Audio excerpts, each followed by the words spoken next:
man, even turtle is so funny to me. I love it. So funny, but it Turtle.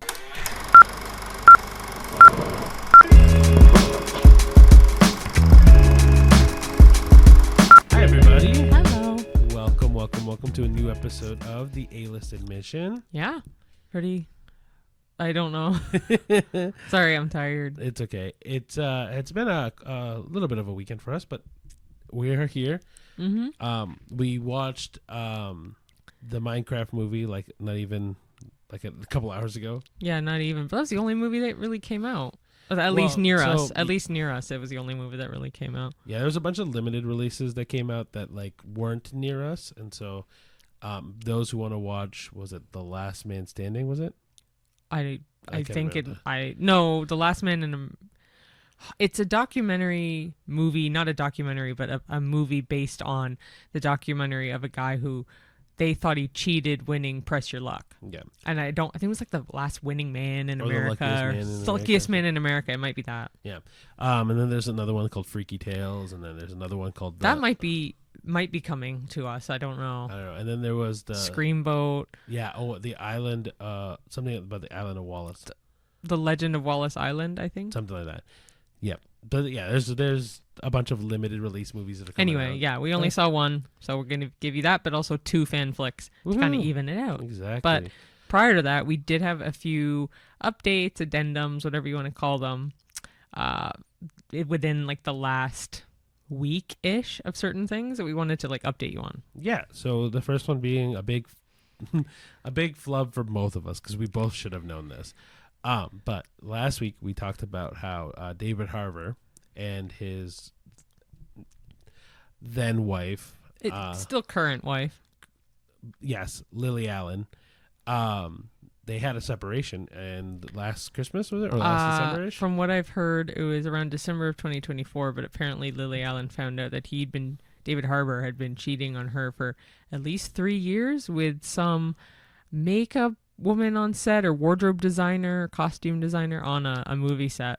Yeah, for at least 3 years. And the app that they found each other on is called Raya. That app, she found he had a secret profile where he was trying to meet other celebrities and stuff on that app. But and Raya, for those who don't know, is a celebrity dating app. That's what I said. Did you say that? Yeah. Oh, sorry. Anyway, so the reel or post or whatever that we posted on our social media about us going, wow, I can't believe Lily Allen met such a great guy like David Harbour. Turns out he's not the best guy. At least in his romantic life. Acting he's great. No, at the same time. Okay. But yeah, so sorry about that, and in the future we'll make sure I do even more research. It's okay. The second thing that we wanted to update you guys on was last time we also talked about The Day the Earth Blew Up, a Looney Tunes movie, and we were talking about how Ketchup Entertainment at the time had not bought the rights to distribute Coyote versus Acme, and they officially bought the rights to distribute that movie fully. So actually, it was something that Cheyenne had mentioned, because Cheyenne last week had told me that she was pretty confident they were going to buy the rights. Yeah, they either did or had. But do you know if they bought just the rights to just that movie, or have they bought all of Looney Tunes? No, it wasn't an all of Looney Tunes thing. I just was curious if they're going to. They might. Because they're the production company for The Day the Earth Blew Up. So yeah, because they did the same thing with Coyote versus Acme. They bought the distributing rights from Warner Brothers. Oh. Yeah, so if you don't know, Warner Brothers just likes to shelve a lot of Looney Tunes stuff for no reason, and so Ketchup Entertainment has kind of been the savior for these movies, and so they bought the distributing rights for The Day the Earth Blew Up, and now they've bought the distributing rights for Coyote versus Acme. So that, like Cheyenne said also last week, that it's going to have a 2026 release date as well. Mm-hmm. Yeah. That's actually very exciting. I can't wait for that. I know. I love Will Forte, and so I'm really, really happy that we're gonna see some more of him. Oh yeah, 100%. Okay, yeah. And last update, I won a contest. Yeah. So I'm a big fan of the Hunger Games book series. I mean, I like the movies too, but obviously, Ballad of Songbirds and Snakes is not the best one, and Catching Fire is the best out of the trilogy. But if anyone knows, Suzanne Collins has just released Sunrise on the Reaping, which is a new, like essentially the fourth book now in the main series. Apparently, It's I've part of heard the main series. it's part of the main series. I don't know. I could be very wrong. But anyway, they're so confident it's going to do well that they've already announced the release of the film. Is that? Do you know if the movie is this year or next year? No. I think it said 2026 still though. Okay, good. I mean, Yeah. So obviously, but anyway, Cineplex was doing a contest with Scholastic Books in Canada, and like 10 winners could win the hardcover version of Sunrise on the Reaping. And I was like, oh, I really wanted to read it anyway, so I'll try entering. And I ended up being one of the winners. So that was really cool. So thanks to Cineplex and Scholastic, that I got the book, and I got a cool like bookmark and sticker, and and a pin. So maybe we'll try to contact Cineplex to get a little bit more marketing done for them. because that's our main theater chain is Cineplex. That's so the only one near us. So, yeah. yeah. So we love Cineplex. The one we went to today was Cineplex, just a different location. man. So yeah, it was really cool to win that. So I'm looking forward to starting to read that. But it's kind of funny that they've already have the film rights and release date ready to go. So Okay, so do you want to go right into our first movie, the movie review? So yeah, the movie review was the only one we saw. As we said, next week is going to be a hot time for movies coming out. Yeah, April there's 11th has like a lot of movies around that time. Honestly, off the top of my head, I think there's at least 3, maybe 4. Yeah. But we also are going to have an interesting evening on Friday, April 11th. Oh. Can I tell them? You can tell them. Okay, so we're actually heading out to see, if anyone knows of Avatar: The Last Airbender. Ricky has mentioned it countless times as well, but this is his like favorite animated show for sure. It might be my favorite TV show of all time. Okay, even better. He has the White Lotus on his arm with the stuff. The stuff. It's with the bending. The logos. bending stuff. So I like the show, but definitely not to the extent of Ricky and a couple friends of ours as well. But I do like it. Anyway, they're doing an orchestral concert of, I don't know what they're going to be showing, if they're showing the entire series. So this has been a thing that they've been doing across the world now. Yeah, it's essentially film to music. So they're basically putting the show to music, and they're doing all the key songs from all 3 seasons of the show, and then they're gonna put that to key moments of the show. So I'm very excited for that because, like I said, I like the show, but I'm hoping this will give me more of a love to the show because I like it, but it's definitely not my favorite at all. it is. Truthfully, I can't think of a show to me that has more of an impact, and one of those shows, it's also the only show that I've ever seen that I'm like, damn, I wish I had seen it when it came out. But like, I know I have friends of mine that were like, oh, I watched it when it came out originally, and I wish I was one of those people. I really, really do, and No, it's probably came at the right time, really, or for your mental space, the right time. I mean, for the world, I think it came at the right time, right? Because like, well, not that I've Sounds seen so it. dramatic. I know, that's terrible, but like, so it released to Netflix for everyone to see during the pandemic in 2020, which is what I mean by it was the perfect time to re-release that show because when the world needs healing, See, that's like my favorites, as you know, are the ones I have tattooed on me. So which is fine. I'm not saying but likewise, though, you have it tattooed on you. So I think that's the thing that you kind of picked up for me is that if it's like a real favorite that you really, really hardcore like, you'll get it tattooed. But yeah, we are going to fit in honestly, we're going to try to fit in all the movies around us going to this concert as well. Yeah. Whether it's the day of before the concert, because the concert is in later evening than a normal concert, so that helps. So maybe we'll have time to crack in one more movie or something, and then on the Saturday we'll crush through the filming. Yep. Yeah. We'll see. We'll figure it out. Yeah, but for the movie, it was, as we said, a Minecraft movie. Ah, woo! All right. Do you want to read this one? Sure. Disclaimer too. Prior to this, for years, Ricky, I'll tell you, I've been wanting to play Minecraft. I've never played Minecraft, and I was like, oh yeah, I'll have time to play this before the movie. Nope. That did not happen, but it makes me want to watch it even more. But we will definitely get Cheyenne on Minecraft. Yeah, because right now we're playing a co-op called Split Fiction. If anyone knows of It Takes Two, it's by the same company. I can't remember their name. Not a clue. Okay. Yeah, it's by the same company as It Takes Two. It's just a newer game that they made with the same concept of co-op. But anyway, we're in the midst of playing that, and I'm in the midst of playing Disney Dreamlight Valley. So I do want to still play Minecraft as far as the gaming side of things. But Yeah. I'm very sidetracked today. Oh, that's okay. I'll talk about mine. I want to play the new Assassin's Creed game. I haven't bought it yet, but Shadows? Assassin's Creed Shadows. Yeah, we have all of the Assassin's Creed games because I'm obsessed. But yeah. Which is also a really funny story for another time about our Red Bull contest. Oh yeah. Anyway, that's for next week. Yeah. A Minecraft movie, yes. So, a mysterious portal pulls 4 misfits into the overworld, which is a bizarre cubic wonderland that thrives of imagination. To get back home, they'll have to master the terrain while embarking on a magical quest with an unexpected crafter named Steve. Steve is Jack Black. It also stars Jason Momoa, Emma Myers, Sebastian Hansen, Jennifer Coolidge, and Danielle Brooks. Yeah. That's everyone. That's everything. And short and sweet plot. I did ask ChatGPT. I was like, can you just give me a quick synopsis of this? And it was so relatively new that it couldn't give me a more detailed synopsis. Got you. Hence why it's pretty vague. Well, I mean, but it's pretty accurate. In our own words, truthfully, it's just like, yeah, very similar to what it said. 4 people go in. They all have their own issues in the proper world. That's why they're misfits, yeah. Yeah. I guess so. They're all misfits. Yeah. Yeah. Especially Jason Momoa's character, Garrett. Oh, Gar what Gar. a character.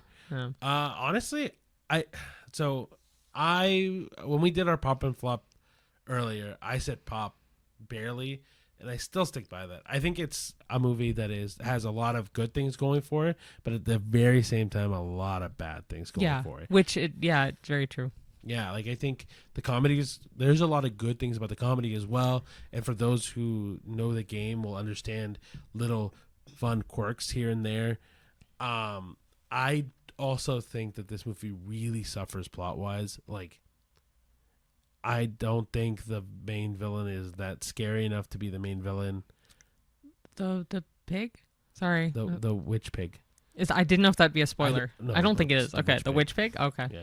I mean, it's also a kids movie, but I've seen stronger villains in a kids movie before. I mean, one of the things that I mentioned to Cheyenne immediately afterwards was, out of the 2 kids movies that do adult jokes or like teenage jokes, the Looney Tunes movie is better. Yeah. It does everything that the Looney Tunes movie just does better. Like, they, in a sense, hide it better.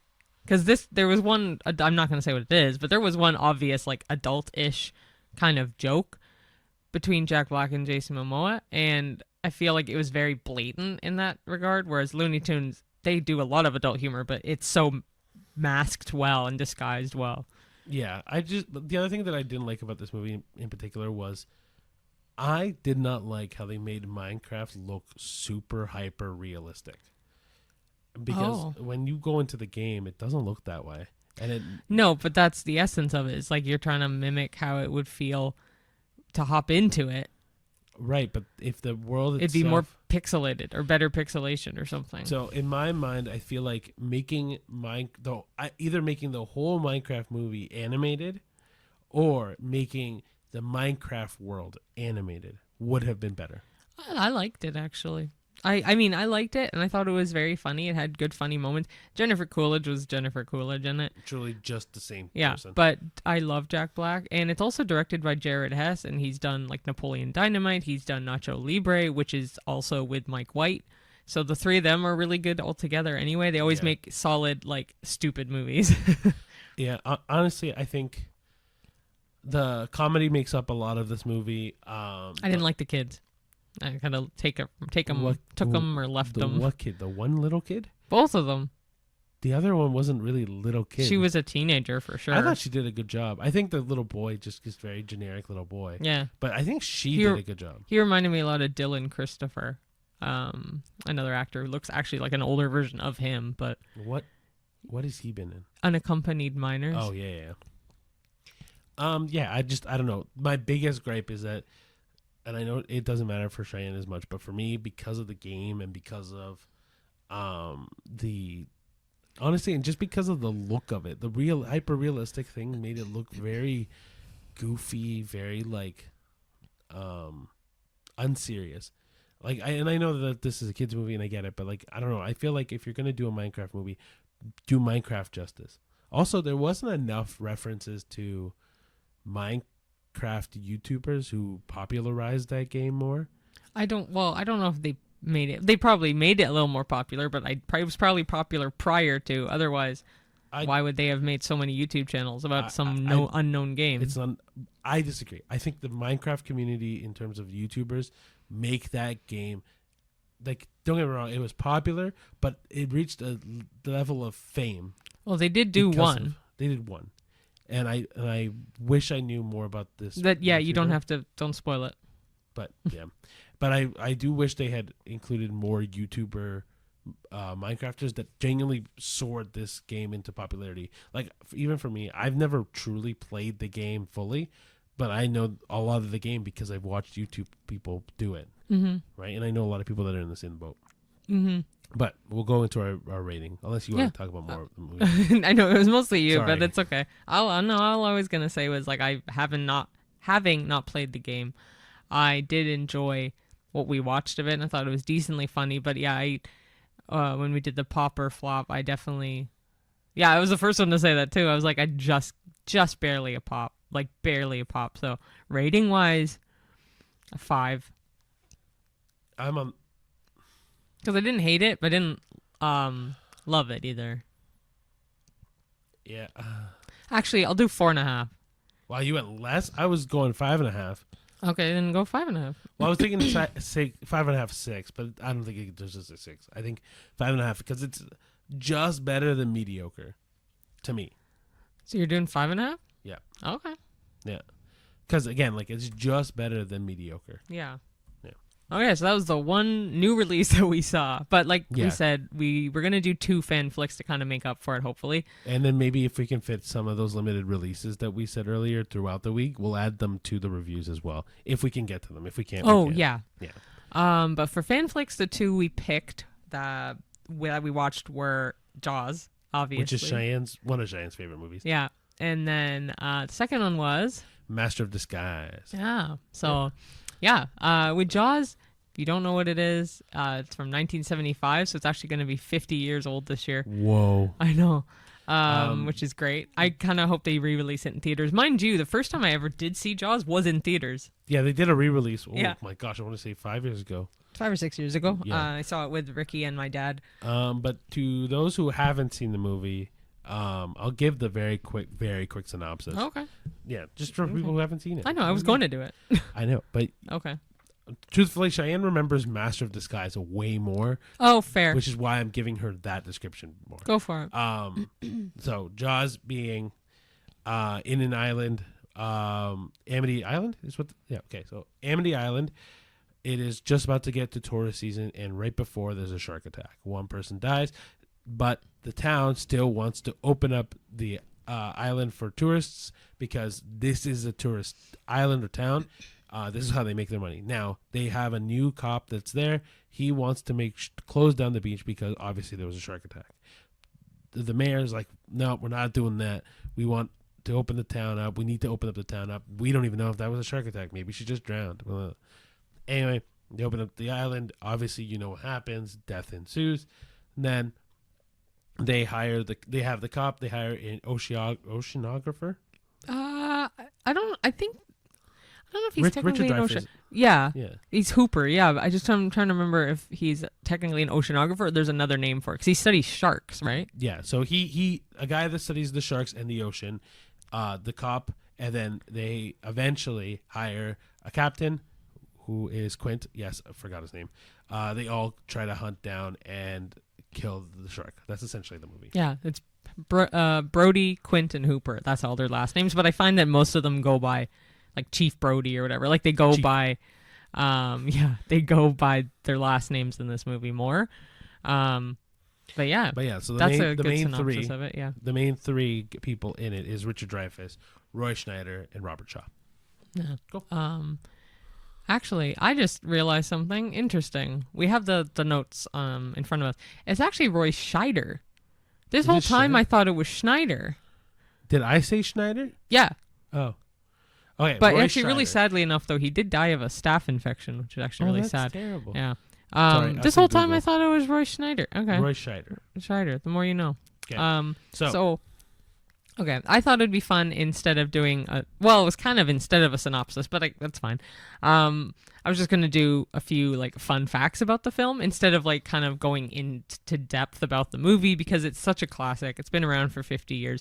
Even if you don't like sharks, I still recommend seeing it because it's just a really good movie, especially if you like Steven Spielberg. Yes, and for those who haven't seen this movie, this is going to just spoil the hell out of this. Yes, so fair warning. Obviously, we always say this, but with fan flicks, there's always going to be spoilers. So just a heads up. Yeah, because the new movie releases, we don't spoil because you haven't seen them. Yep. Cool. So yeah, first thing, the shark had a name. He was a mechanical shark. They named him Bruce after Steven Spielberg's lawyer. I don't know why, and I don't really know the specifics of that, but I thought that was always kind of funny. The shark also barely worked. The shark itself just kept malfunctioning, whether it was issues with the water, it like rusting underneath, just was not working well. So a lot of the times they had to shoot around the shark. So it led to a lot of scenes where they like couldn't use the shark, so he would be like hidden from the screen, so he'd be like in the water. So it made it a little scarier by actually having it malfunction. But they had so many issues with that shark. They also used to have a Jaws ride at Universal Studios. I wish I'd gone on it. It was such a good ride. You were essentially on Amity boat tours, and while you're there, you get like shark attack on the boat. It was really, really cool. But they did replace it with Harry Potter, that whole area. And so many people were upset about it. At the time, I was really upset about it too. Now looking back on it, I think they've done such a wonderful job. And obviously Jaws ride would be great to see again, but they still do have Bruce hanging for photo ops across from King's Cross Station. Yeah. So that's always nice. I forgot that's where it was. That's what I was trying to think of. Cool. Next, it created the summer blockbuster, which I didn't know this. Jaws was the first film to be widely released across hundreds of theaters at once. So it changed the Hollywood release strategy forever by doing it that way, which I thought was really cool. Which I think now I've listened to the Smartless podcast, and I think Steven Spielberg said I'm not the one who originated, but I think he originated the term What? blockbuster. Maybe. Because I think other people have waited that for other movies that have released. Well, I don't have that fact, so. I'm just saying.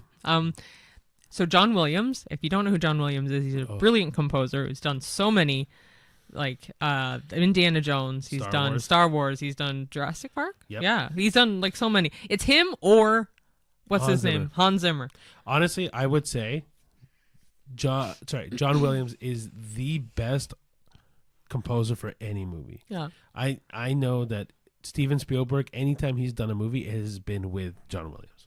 Yeah. Oh no, and it's been great. Yeah, well, obviously the ones we mentioned are all Steven Spielberg. Right. So, but the score in this, like so that 2-note thing, Spielberg when he first heard it thought it was a joke, just because it was like So 2 simple, notes. What are you gonna do with friggin' 2 notes? But it's one of the most famous tunes. Even if you haven't seen Jaws, you more often than not will know that tune is from Jaws. Easily. Yeah. Also, Robert Shaw and Richard Dreyfuss, who we mentioned are Quint and Hooper, they did not get along on stage or off stage. They obviously on screen they made it look as real as possible, but funny enough, they didn't really get along at first anyway as characters in the movie. But actors on the outside, Robert Shaw would often like antagonize Richard Dreyfuss behind the scenes. So they just really did not enjoy each other's company that much. Which makes sense though, because of their animosity in the film. Next one was the monologue that Quint does about the USS Indianapolis that he was on, which was a boat. He improvised most of it. He rewrote a lot of it, like pretty much on the spot when he was doing it. It added to the film's gravitas and all that. But the speech and that whole scene with Quint will tie into our next fan flick, which yes, we can explain as well. But I will say that speech that Quint give is very like heavy and it's very good. It's great. That's why they said it adds to the film's gravitas. No, I know, but I'm adding my own personal twist to it. It's just it's a very strong speech, right? plastered in the middle of the movie. Yeah. Do you want to do the last two? Sorry, I feel like, because I realize it's okay. I'm going to be doing Master of Disguise, so. Cheyenne likes reading and is better at reading. No, that's not why. I will read the last two, but it's not going to go well. That's okay. Okay, so Jaws, it won big. Won 3 Oscars, Best Editing, Best Sound, and Best Original Score. Kind of makes sense to the whole John Williams thing. Which is ironic, though. That's crazy that that one original song won Best Original Song. Yeah. Score, but so Jaws was nominated for Best Picture as well. We just looked up who won over Jaws, and it was One Flew Over the Cuckoo's Nest, or was it one? You got it right. Okay, First time. I don't know. I question everything. I don't know if Jaws should have won over it. I still think it does. I feel like more people talk about Jaws than for sure. One Flew Over the Cuckoo's Nest. The last note that Cheyenne had for trivia here is that it was based on a book. Peter Benchley's 1974 novel of the same name inspired the film. He even had a cameo as a TV reporter, which I had no idea. I also didn't realize the book came out less than a year before the movie. Oh, yeah. Which is crazy. I'm curious because neither one of us has read the book, how close to the movie it is. Because, like, if you look at Jurassic Park and that book compared to the movie, it is nothing the same. Oh, really? Not even close. I haven't read it. Neither have I, but I've heard. Oh. No, I've never read it, but I've heard people talk about how the book is so bad in comparison to how the movie turned out. Yeah. That I'm curious to see how Fair. the Jaws book is. Yeah, that's fair. I would like to read both. It's funny. I've always wanted to read Michael Connelly's Jurassic Park, and I've always wanted to read Peter Benchley's Jaws. I just never have read them. I have so many other books on the go. But of course. Yeah, those are the 8 fast facts that I thought were kind of cool about that movie. And if it needs to be said, we definitely both recommend that movie. It is a phenomenal movie. And it lasts the test of time. Yeah, my mom even says she saw it in theaters when it first came out, and it scared her and she still is like, oh, it's scary though. She probably would watch it again, but like knowing 50 years later, it still scares. Yeah, you know? Of course, it's cool. So the second fan flick we watched, the Cheyenne, I've seen this movie now twice. Cheyenne's seen this way more than that. But the second movie is The Master of Disguise. Yeah, you can read the synopsis if you'd like. Cool. So The Master of Disguise is a family comedy starring Dana Carvey of SNL fame as Pistachio Disguisey, an eccentric and clumsy man who discovers that he comes from a long line of secret agents known as the Master of Disguise.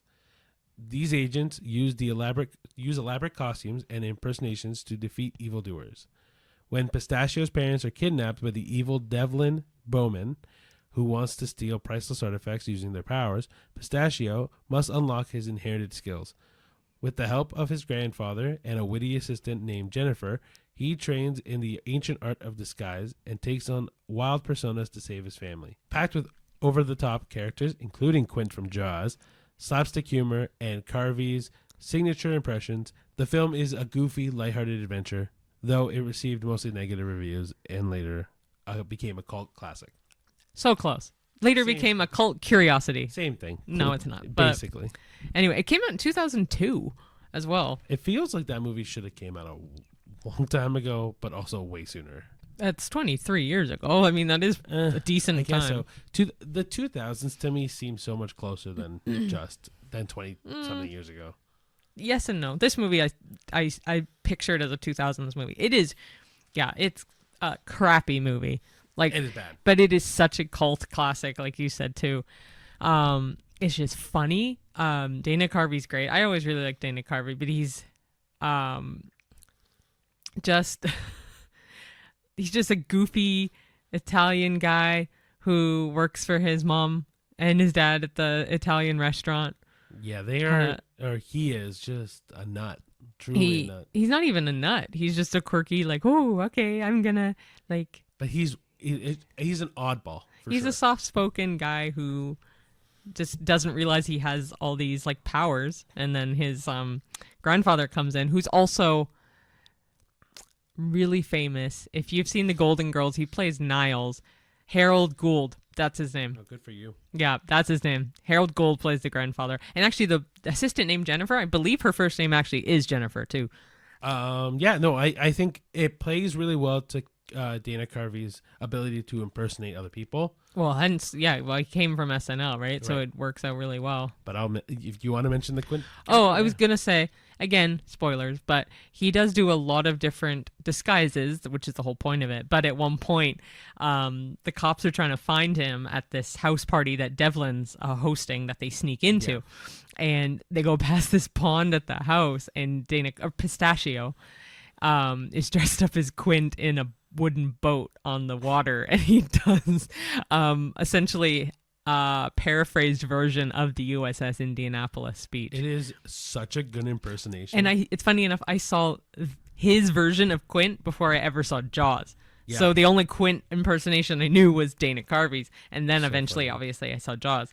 So, but I was like, wow, they're actually really pretty spot on, even for being such negative reviews. Because yeah, it's a trashy movie. It's only like an hour, 20 minutes ish. You can't knock the fact that he does a great job at impersonations.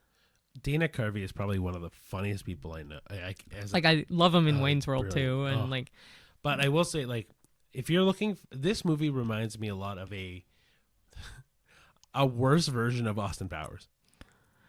Yeah, it's along the same wavelength as Austin Powers in Yes, terms of very much so. that campy humor. Yeah, like that- like the humor in this I think is very funny, and obviously Dana Carvey doing impersonations, like, oh man, even turtle is so funny to me. I love it. So funny, Turtle. but the story of a spy, it's just bad. Like, And he trains in the art of disguise. Like it's so funny. bad. It's so funny, but so bad. Yeah, it's really funny. We really enjoyed it. Does he have a dog in this movie? Or yeah, he has a does. dog. Oh, I don't remember what the dog's name. I don't Oh. either, but it's really funny. Anyway, the movie is it's phenomenally funny, but it's almost like the movie is so bad it's funny. Don't go in thinking, I don't know. It's like Honestly- Schindler's List, where it's like Oscar winning. It will never win an Oscar. It's probably too bad to win a Razzie as well. So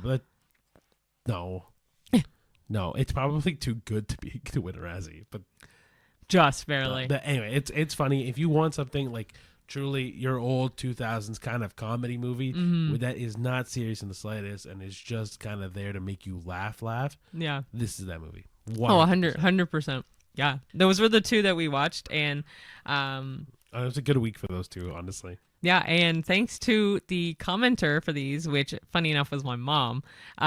She's a big supporter, which is really sweet. We really love it. Actually, it's funny because Cheyenne's mom has commented on every video and will sometimes list like 10 movies for us to watch. Yeah, which is great because funny enough, though, like obviously these two we've seen and she suggested, but there are some ones we had talked about Trilogy of Terror. We had never seen that before, and my mom had suggested that one as well. No, but like there's even some that are, well, we're not going to say all of them because we're No, going to but eventually watch them all. eventually, yeah. But she does like to add some movie suggestions for us to watch because she also wants us to see it, but also wants to hear our take on it because she's my mom. But like, Yeah, but still, we love the fan flicks, and there's a couple more obviously that we still want to watch. There's a couple times this week we've been like, oh, should we watch Forrest Gump? And then due to like timing wise, we can't do it. So Forrest Gump is still on that radar to watch. Yeah, there was one of these days this week where like we're gonna watch it, and then we looked at the time of the clock and it was like 11 o'clock. We're like, ooh, And it was 2.5 hours, and I had to work really early the next morning. So we were like, oh, scrap that. We'll do it next week. But no, genuinely, we do want to watch that, and we are going to watch that. So stay tuned. Titanic might be a question mark for the entire series, though. We'll see. I have no interest, genuinely have no interest in Titanic. And it's kind of like Jaws. Everyone knows what it's about. That's why I don't care to watch it. Yeah. Because I know exactly what happened. But I in that knew movie. I thought I knew exactly what happened in Jaws, and it was so different. But this one I genuinely have seen so many parodies, like whether it's on Family Guy or SNL, something that's Titanic based. I'm like, I can't be bothered. If anybody actually wants to give us a very good reason as to why we should watch Titanic, other than saying, oh, it was the highest grossing movie of all time, James Cameron, like we know James Cameron is a phenomenal director. We know that it was one of the highest grossing movies of all time. I need a very good reason to want to watch Titanic. Yeah. And we don't have it. So if you're a Titanic stan, please tell me a good reason to watch Titanic. We both want to. For sure. Anyway. So yeah, as far as movie reviews goes, like first half of the episode, that's pretty much going to sum it up. Second half won't be as long. Just because, again, usually the reviews take a little longer, but we didn't have many movies this week, which is okay. Yeah, whereas last week we had 7. Yeah. So this is okay. I'm okay with like a little bit of a shorter break.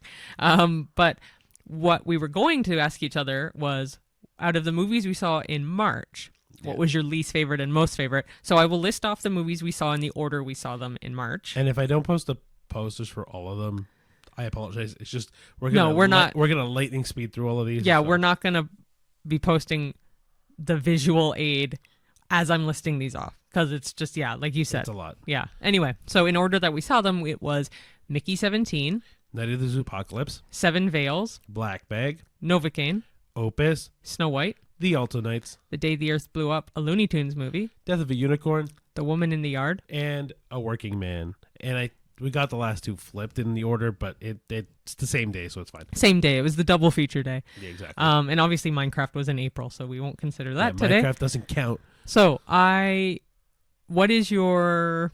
Do you want least or most first? Let's do worst. What's the worst movie this month? Me and you both agree Say on it this one. same time. One, two, three. The Alto Knights. Terrible movie. And actually, I'm confident to say it's the worst movie we've seen all year. Oh, it will be the worst movie we've seen all year. If there is anything worse, I'll be very surprised, because our ratings we do on Letterboxd. If you aren't following us, please do, because it's really cool, because you can see like essentially a diary of all the movies we see, the days we see them, and then the stars out of 5. So we kind of convert our out of 10 ratings on the podcast to out of 5 for Letterboxd. They kind of fluctuate a little bit because it only does like we're not gonna also try to do like 3.25, right? It doesn't let us. So. It doesn't let us. So just to put it into perspective, the reason I say that is because for the Alto Knights, we gave it half a star out of 5. Because we rated it, I think, 1. No. Oh, yeah, we rated it, I think, a 1. And I don't even know if you can technically give it a 0 in Letterboxd. I haven't tried. It sucks. But I was like, sucks. give it something. So half a star. It sucked. There's no other way to put it. It was not enjoyable. The only highlight I think I remember from that movie is Robert De Niro's acting, but even then, it's not that great. Like, he did a good job playing two people. Yeah, I'll give him that, but like, it's not a good movie. It's not. It's boring. It's very boring, very long. Just when you think it's over, it keeps going, and it doesn't shut up. Yeah, no, she's not wrong. I will say, so for the best movie of March, we have differing, but not by much. Not by much for either of us, honestly. We'll Cheyenne first. Cheyenne. Oh, really? Your Okay. favorite movie? Mine was Novocaine, hands down. But it was close to Mickey 17. So I was debating between those two. But then I was like, honestly, Novocaine was just so interesting. Both had such interesting stories. But I'm like, I got to pick one. So I'm going to pick Novocaine, but it's just by a hair for me. And I'll pick the opposite. Because the thing with Novocaine that I really, really like is it takes the action comedy movie and really does something different with it, right? Like, it's the fact that you see the main character get basically murdered over and over again but not die. You know what I mean? Yeah, I mean, yeah, I obviously we're not going to do spoilers, but the certain scenes that you see literally at death, or like he could have died in those scenes and he doesn't because of his It's thing. Scary, but it's entertaining and it's fun. Yeah. But Mickey 17, the reason why it beats it out for me is just I like movies that you think a lot about. And so Mickey 17 makes you question a lot. And it's well done in its comedy, well done in its use of two people, which isn't a spoiler. You see in the trailer.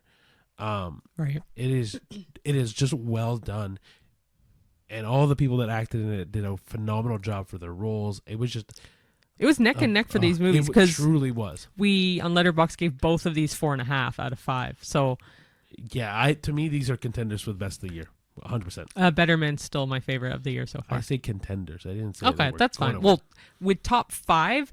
I feel like Novocaine will be in my top 5. I don't know if Mickey 17 will be in my top 5 because I do really like it, and I think the humor's fantastic with Mark Ruffalo's and his wife. My gosh. I think they did such a good job. So the concept of it, like you said too, is really interesting. How he's an expendable and all this, but Novocaine also had a very unique idea background. So yeah, we'll see how it plays out. For me, it's gonna be a close final 5. Well, for you, it won't be, because I know you. Mickey 17 will be on your top 5 for sure. But it doesn't mean that it will. No, we don't know that. We don't know how Fantastic Four is going to be at the end of the year. There's also May 30th is Karate Kid Legends, which I know you like Karate Kid. I like Karate Kid. I don't expect it to be phenomenal. I'm looking forward to Mission Impossible. I don't expect it to be fantastic, like any different than the other Mission Impossibles, but I like them for what they are. But I'm curious to see how the new Jurassic World movie comes out. Yeah, I'm very excited for that one, obviously. And then finally, I'm really curious, because they both got announced this week, or this one got announced this week, was The Naked Gun. With Liam Neeson. We've been talking about that movie so much the last couple days, especially because the poster of him is him in his underwear. Like cherries on his boxers. Oh, dude, or it's something. so funny. But I just thought of this when we were talking about it with some family yesterday, that Liam Neeson is taking over the role from Leslie Nielsen, who passed away, but they have the same initials. Yeah, they're so both LN, which is perfect. It's truly kismet. I think it is. I wonder if that had anything to do with it, to be honest. I don't think so, but I think know. it's just a happy coincidence. But okay, so least favorite, The Alto Knights. Most favorite, for me, Novocaine. For you, Mickey 17. yeah. So that's our best and worst of March. Absolutely. And Ricky had an idea for like one more like final wrap Little question. game. Yeah. So one of the games that I thought of that Cheyenne had mentioned was, I like this. There's a lot of people that are very excited about the new How to Train Your Dragon movie, and that one being a live action this year made me think, hey, what are some animated movies that'd be really good live action? Mm-hmm. Right. And they're also like releasing Lilo and Stitch, which is live action except for Stitch not. Well, I mean, but they how can't. can you do that live action? They can't, yeah. All right. Anyway, so, and also actually talking about like the Minecraft movie, that one being an animated game that got translated into a real life movie, like real live action movie, right? Mm-hmm. So one of the ones that I really want to see one day, and I actually celebrating an anniversary this year, was El Dorado, The Road to El Dorado. Oh yeah. I really, really love that movie. It is a DreamWorks movie. Elton John does the whole soundtrack for it. I think it's. Would you want so him good. to do another soundtrack, or the soundtrack? I would love for him to do the soundtrack again. Oh, no. I mean, like write new songs or keep the originals. I mean, every live action they end up putting some new songs in. So if he does one or two, that's fine. I really don't want him to fuck around with the other ones though. But Cheyenne, do you only have one? Well, we'll do one and we'll go back. Okay. And forth. First one actually that came to mind was Meet the Robinsons. That is genius. I think that would be that is fantastic brilliant. as because oh my gosh, yeah, like I feel like the bowler hat man could be played by so many good actors, even Alfred Molina. Good choice. Yeah, see, I told you I had a good answer for this. Damn. Like even the son with the black hair could. Oh, not Wilbur. No, Wilbur's the main boy, the blonde. What's his name? Whatever. Anyway, at first I was like, oh, could Timothée Chalamet do that, or is he too old? Anyway, there's a lot of kids. I feel like kid actors. There would probably be one or two for Wilbur that I could think of, but I don't know. Just something about seeing that live action would be it'd be amazing because it would feel more real to me. But we both love that movie, but it would feel so much more real to see it in live action. You just sparked. That's brilliant. That's such a good idea. My second movie that I thought of was Treasure Planet. Yeah, I thought of that, and I was like, the only issue that I have with doing a live action Treasure Planet is how many times are we going to see Treasure Island redone? I know, over and over again? They've already done them. Then what? The Muppet Treasure Island, that's live action. I guess so, but it's not Treasure Planet because Treasure Planet is it's outer space. But it's a really cool version of Treasure Island that to me that doesn't get enough praise. Yeah. I have two more, I think. Go for it. I have one that's generic. One to tie into video games. I'd love to see BioShock done as a live action. Oh, that'd be cool. Yeah, I would love to see Rapture, like even the underwater, like just the whole vibe to see it live action, and the splicers. Oh, I think it'd be so cool. I'd be curious to see if they do like a half, or like they do CGI Big Daddy, or maybe, but half the movie being in Colombia. And half of them being in Rapture. Yes, that I would like a lot. That they would do tying a good job. Those two worlds together would be really cool. That would be my next one. I don't know cast-wise again. I don't know. But. I'll do another one, but to bounce off that, I would want them to redo the Assassin's Creed movie so bad. They could definitely do it because they're redoing Superman this year too. But like Assassin's Creed was ass. The original, the one with Michael Fassbender's amazing, but that movie was garbage. Anyway, but my other one that I thought of that more people will know and like are more curious to do, and eventually they'll do it. Frozen would be a really good one to do live action. Yeah. Mind you, they have a Frozen musical already. I guess. I was just thinking, like, hey, a lot of people like that IP already at intellectual property. Oh. Like Minecraft is. I thought of an IP address.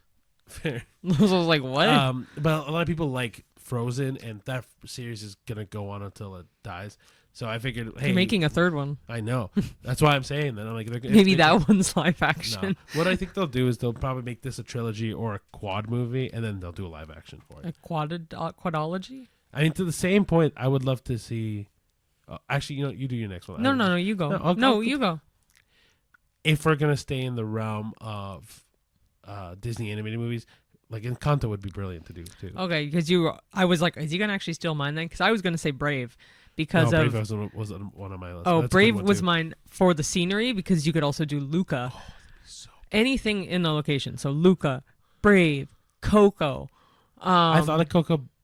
Encanto, yes. Any of those that take place in a place like that, easily. I think one of the ones that they should not do would be like Inside Out. I don't think because the whole point, unless they play people in their mind, is like they're not characters anymore. They're humans, and it would throw me off. What other one should they not do? Shrek. Yeah. That's not Disney, obviously, but no, I mean neither was El Dorado. No. But you said when I said that movie, you were like, oh, what else shouldn't they do? I was like, well, Shrek, but it's not. It's DreamWorks. But Finding Nemo they shouldn't also do. But mind you, those are not humans. Like, so flipping the script, I would kind of like to see them do Pirates of the Caribbean as an animated movie. Interesting. They could do more. They could definitely do more like that. Yeah, there's a bunch of live actions that they've done that I could see as a cartoon. Like even like older movies like The Parent Trap, That Darn Cat, a lot of older movies like that. Well, that's what they did with Star Wars, right? The Clone Wars was phenomenal. Oh, and that's brilliant. I am obsessed with that show. Any sci-fi series could do really well as animated as well. Alien could be a brilliant cartoon because it's already a brilliant video game. Yeah. So even Avatar, that's a brilliant video game too. Yeah. Man, you're killing it right now. See, I came prepared. I don't know. I pulled it out of my ass, but like. But guys, if you have any ideas that are like, hey, this would be a great animated to real life movie, or real life to animated movie, or movies that should not be animated at all, or made into a live action remake, or video game to movies, or vice versa. I mean, look, like Sonic was phenomenal. I mean, especially for a video game movie, video game movies don't do well usually, and so the fact that they did Sonic from animated to live action, brilliant job. Mm-hmm.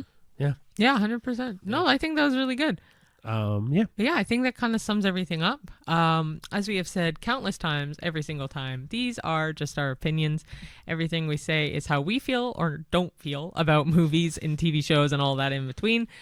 You can have your own opinions. That's great. We want to hear from you. So if you have any negative or positive critiques about us, about the movies, about the podcast, please let us know in the comments, as well as liking and subscribing and sharing to all your friends and family. And hitting that notification bell anytime you want to see a new video from us. Or subscribe, right?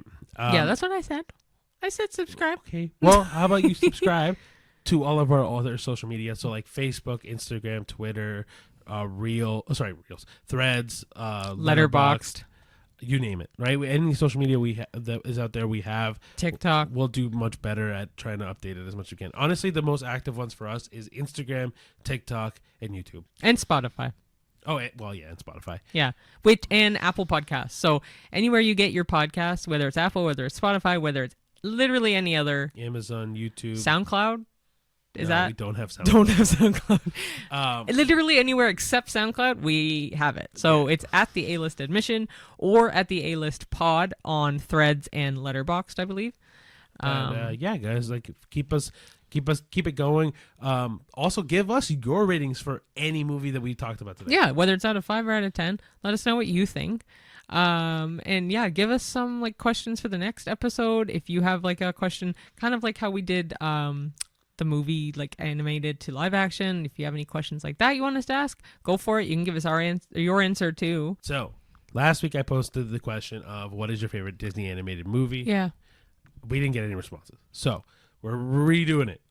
Cheyenne won't tell us hers until next week. Okay. Until I get something, guys. Yeah. Tell us anything. Any animated. Talk to us, please. We want to hear from you. I know. But anyway, thank you for watching, liking, commenting, and subscribing. And until next time. We'll see you at the movies. Bye. Bye.